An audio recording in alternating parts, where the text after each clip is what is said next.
نیک نہیں رہتا، اس کی نیت صاف نہیں رہتی،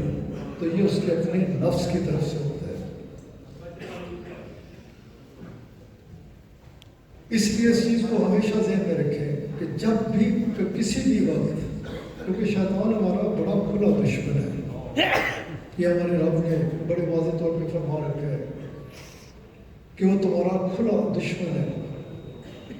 وہ پیچھے پڑا رہتا ہے، وہ اول تو اس راستے پہ چلنے ہی نہیں دیتا، بس فساد کا شکار کرتا ہے،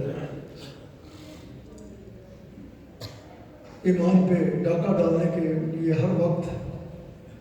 پوری تیاری کے ساتھ حملہ آور ہوتا رہتا ہے، جدھر ایمان ہوتا ہے لوٹنے کی کوشش کرتا ہے۔ اور اگر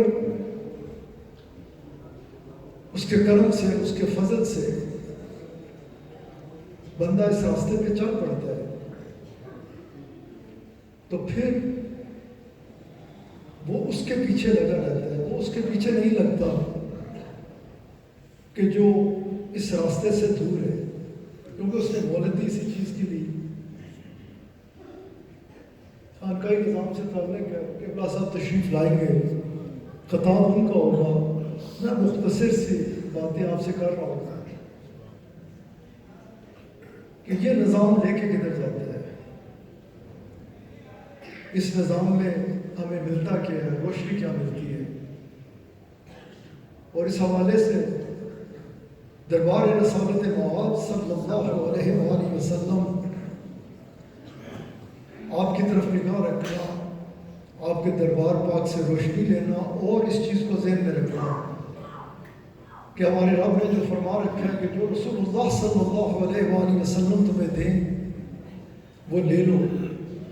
اور جس سے آپ صلی اللہ علیہ وآلہ وسلم تمہیں روکیں اس سے رک جاؤ۔ اور یہ رات بھی قبلہ صاحب الحمدللہ ملتان میں ایک بہت بڑے اجتماع سے خطاب کرتے ہوئے بڑی خوبصورتی کے ساتھ اس طرف لوگوں کو بلا رہے تھے کہ رسول اللہ صلی اللہ علیہ وآلہ وسلم آپ عالمین کے لیے رحمت ہے، آپ کے دربار پاک کی جو روشنی ہمیں ملتی ہے اس میں ہمیں بڑے واضح طور پہ یہ نظر آتا ہے کہ ہمیں ہمارے آقا علیہ الصلوۃ والسلام فرماتے ہوئے نظر آتے ہیں کہ صلہ رحمی اختیار کرو، زبان کی حفاظت کرو۔ آپ صلی اللہ علیہ وآلہ وسلم، آپ علیہ الصلوۃ والسلام نے فرمایا کہ یہ جو تمہارے دو جبڑوں کے درمیان ہے نا، جسے زبان کہا جاتا ہے، تم مجھے اس کی ضمانت دے دو، میں تمہیں جنت کی ضمانت دے دوں۔ کیونکہ مسلمان ہمیں، ہمارا دین ہمیں کہتا ہے کہ پورے کے پورے مکمل طور پہ اسلام میں داخل ہو جاؤ، اور اسلام جو سراسر سلامتی ہے، جدھر سے ہمیں پیغام امن ملتا ہے، بھائی چارے کا حکم ملتا ہے، ادھر سے ہمیں روشنی یہ ملتی ہے کہ ہم کسی بھی جگہ، یہ بڑی خوبصورت جگہ ہے، بڑا پیار ہے ادھر، بڑی محبت ہے، ہمیشہ ڈبے میں آ کے دل خوش ہوتا ہے، میرے شاہ ادھر تشریف لاتے رہے۔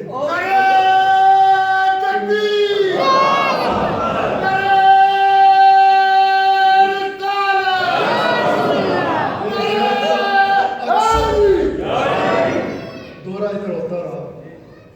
آپ تشریف لاتے ہیں، اب نہیں ادھر ٹبے والوں کو بڑی محبت دی، اور ٹبے والوں نے بھی میرے شاہ کو بڑی محبت دی۔ میں اس وقت کو مد نظر رکھتے ہوئے جب بھی میں یہ جملہ کہتا ہوں نا، وقت نہیں ہے، اس وقت میرا دل کرتا ہے کہ میں ہر چیز چھوڑ کے نا اپنی روحانی اولاد کے ساتھ ایک ہی بات کروں کہ وقت نہیں ہے۔ وقت کسی کا مطلب، ایک تو یہ کہتا ہے نا، بندہ کہتا ہے میرے پاس وقت نہیں ہے کہ میں مسجد پہ جاؤں، کسی میلاد شریف پہ جاؤں، اللہ کا ذکر کروں، وہ بڑا بے وقوف آدمی ہے۔ اسے یہ سمجھنا چاہیے کہ اس کے پاس واقعی وقت نہیں ہے، بڑا تھوڑا وقت ہے، کوئی پتہ نہیں کب موت آ جائے اور وہ ادھر سے چلا جائے اور بعد میں ہاتھ ملتا رہ جائے کہ میں نے وقت ضائع کر دیا۔ وقت ہمارے پاس بہت تھوڑا ہے، اس وقت کو ہمیں اس انداز سے گزارنا چاہیے کہ ہمارا کوئی لمحہ بھی اللہ اور اس کے حبیب علیہ السلام کے احکامات و فرمودات سے کہ ہٹ کے نہ ہو۔ ہر وقت ہم اس طرح توجہ رکھیں کہ ہر وہ کام کریں جس کی شریعت اجازت دیتی ہے اور ہر اس کام سے باز رہیں کہ جس کی شریعت نے ممانعت کی ہے۔ یہی کامیابی ہے۔ اور یہ زندگی جس کو ہم سمجھتے ہیں کہ بہت لمبا چوڑا کو کھیل ہے، یہ بڑی مختصر سا وقت ہے، بڑا ہی مختصر وقت ہے، بڑی تیزی سے گزر جانے والا وقت ہے۔ اس وقت کو ہمیں اس انداز سے گزارنا چاہیے کہ جب ہم کل اپنے رب کے حضور پیش ہوں تو ہمارے سے سوال جب یہ ہو، جو حدیث مبارکہ میں بڑے واضح طور پہ آقا علیہ السلام کے فرمودات میں ہمیں نظر آتا ہے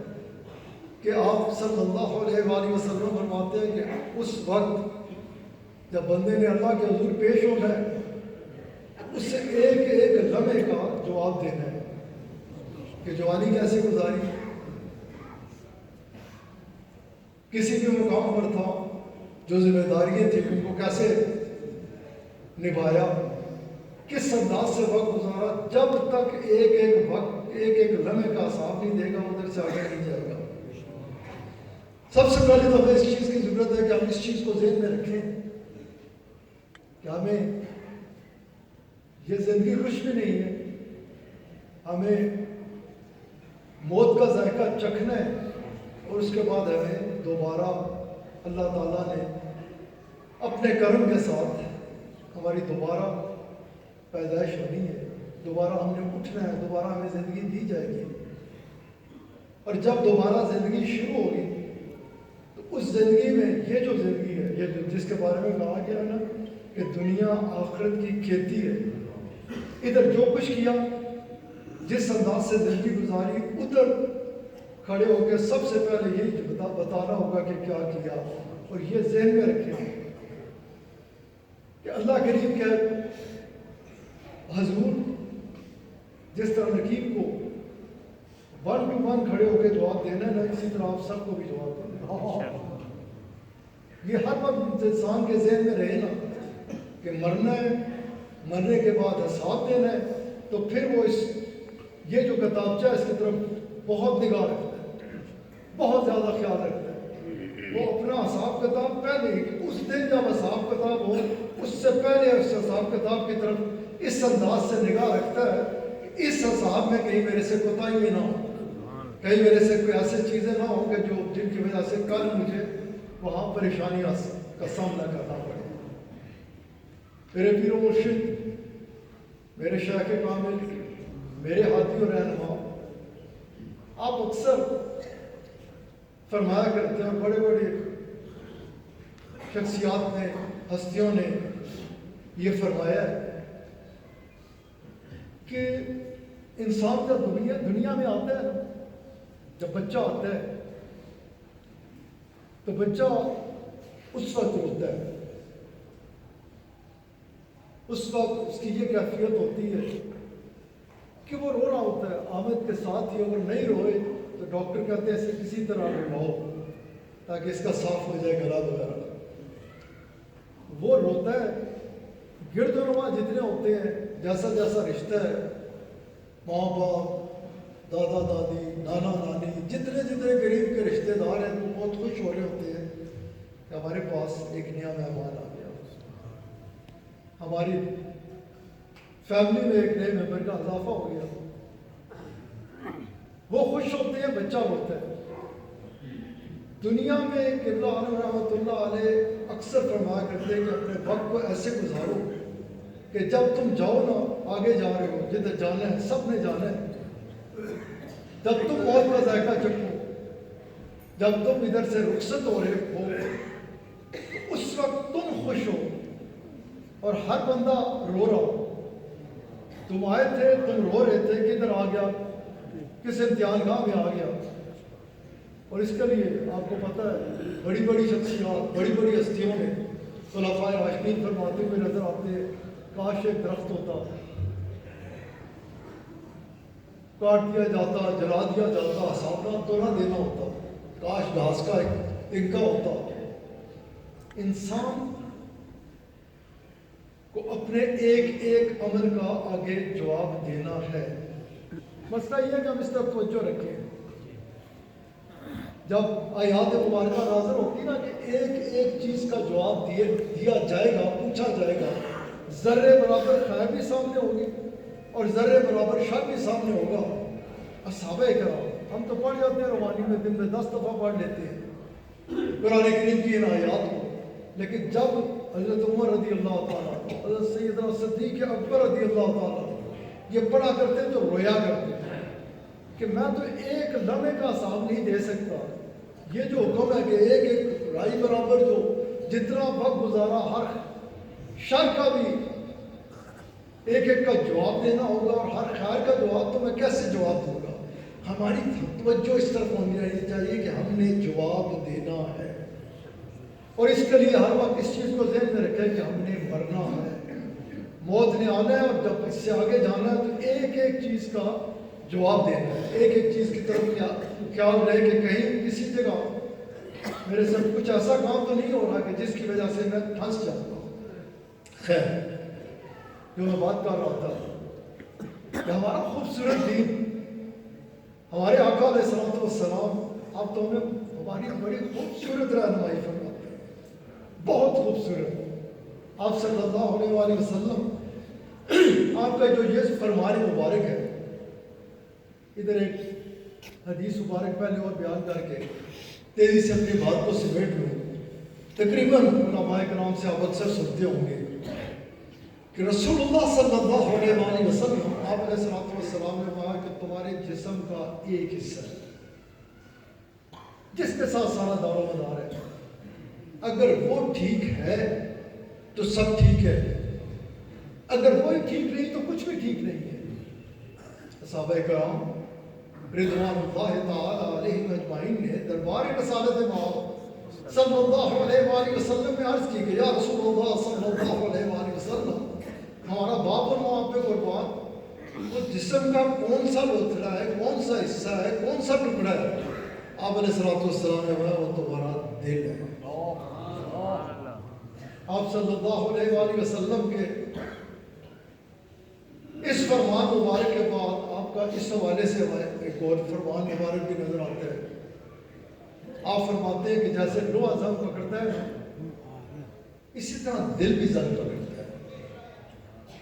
عرض کی گئی کہ یا رسول اللہ صلی اللہ علیہ وآلہ وسلم ہمارا باپ اور ماں پہ قربان اگر ہماری تلوار کو نیزے کو ذرا کو زنگ لگ جائے تو ہم وہ مانج کے صاف کر لیتے اس کا زنگ کیسے ہوتا ہے آپ صلی اللہ علیہ وآلہ وسلم آپ علیہ الصلوۃ والسلام نے کہا کہ اس کو کا ذکر اس انداز سے کرو اس کو اس انداز سے یاد رکھو آج نہیں تو کل نہیں تو پرسوں نہیں تو ترسوں موت یاد رکھو کہ کل میں نے اس کے سامنے پیش ہونا ہے جو میرا خالق ہے اور مجھے ایک ایک لمحے کا جواب دینا ہے یہ ذہن میں رہے گا تو یہ کبھی بھی زنگ اس پہ جمے گا نہیں بلکہ جب تم موت کو یاد کرو گے اس وقت کو یاد کرو گے کہ مجھے حساب دینا ہے موت کے بعد تو تمہارے ادھر اگر ایک ذرے برابر ایک نقطہ آیا ہوگا نا تو وہ اسی وقت صاف ہو جائے گا کوشش کیا کریں کہ یہ نقطہ جو ہے وہ اسی وقت صاف ہو جائے گا کیونکہ ایک اگر یہ صاف نہیں ہوتا نا اس کو صاف کرنے کا راستے کے لیے کون سا راستہ ہے کہ کبھی کسی جگہ محسوس کرے کہ میرے سے یہ کوتاہی ہو گئی اس کے حقوق کے بارے میں یا اس کی مخلوق کے حقوق کے بارے میں اسی وقت رجوع کر لیں معافی مانگ لیں توبہ کر لیں وہ نقطہ دھل جاتا ہے وہ صاف ہو جاتا ہے اور اگر یوں نہیں کیا جاتا تو ایک کے بعد دوسرا دوسرے کے بعد تیسرا چوتھا پانچواں یہاں تک کہ یہ سیاہ ہو جاتا ہے سخت ہو جاتا ہے اللہ تعالیٰ تجھے اور مجھے اس کی سختی سے محفوظ رکھے اس سے بچ کرے اس کی حفاظت ضروری ہے یقینی طور پہ اپنے آپ کو شریعت مطالعہ کے معین مطابق سجا کے رکھنا وہ بھی بہت زیادہ ضروری ہے. لیکن یہ حلیہ اپنانے کے بعد اور سب سے پہلے ہمارے لیے سب سے زیادہ جو غیرت اور سب سے زیادہ حساس جو مسئلہ ہے وہ یہ ہے کہ ہم مسلمان ہیں. اور جو میں اپنے شاہ کی بات کرنے لگا تھا، آپ اکثر فرمایا کرتے کہ لوگ کہتے ہیں کہ وہ مرید کس کام کا جسے دیکھ کر شیخ آپ فرماتے ہیں میں یہ کہتا ہوں کہ وہ امتی کس کام کا جسے دیکھ کر مدینہ پاک کی یاد ہو. مسلمان دعویٰ کرتا ہو رسول اللہ صلی اللہ علیہ وآلہ وسلم کے ساتھ محبت کا اور ہو نافرمان. کام وہ کرتا ہو جس کی آپ علیہ السلام نے ممانعت فرمائی ہے، جس سے آپ علیہ السلام کو دکھ ہوتا ہے، جس کے بارے میں سورہ توبہ کی آخری آیات میں جب تفاسیر لکھی گئی کہ آپ رؤوف ہیں، رحیم ہیں، ہمارا بھلا چاہنے والے ہیں، آپ ہمارا درد محسوس کرتے ہیں، تو یوں کہا گیا کہ اگر کسی کو کانٹا چبھے نا آپ کے کسی امتی کو، کسی غلام کو، تو وہ اس کی تکلیف بعد میں محسوس کرتا ہے، آپ علیہ السلام اس کا درد پہلے محسوس کرتے ہیں چلتے ہوئے کانٹا چبھ جائے. اور میرے عزیزوں، اگر ہم خود کسی کو کانٹا چبھائیں، کسی کو تکلیف دیں، کسی کی غیبت کریں، کسی کو پریشان کریں، کسی کے لیے کسی بھی قسم کی پریشانی یا مصیبت کرے، تو یہ تو ذہن میں رکھے خدا کے لیے تو آنکھوں سے آنسو ٹپکاتا ہے، تو نے سیرا سجا لیا، تو یا رسول اللہ کے نعرے لگاتا ہے، کیا تجھے پتا نہیں کہ تیرے آقا علیہ السلام آپ اپنی امت سے کتنا پیار کرتے ہیں؟ آپ کو اپنی امت کتنی عزیز ہے؟ آپ ساری رات ایک رکعت آپ کی مبارک ختم نہیں ہوتی، حضرت بلال رضی اللہ تعالیٰ عنہ تہجد کی اذان دے دیتے ہیں، آپ کس کے لیے دعا کرتے ہیں؟ ایک میں تو گناہگار سے وہ ہمارے لیے کرتے ہیں. متقی پرہیزگار لوگ وہ بھی یقینی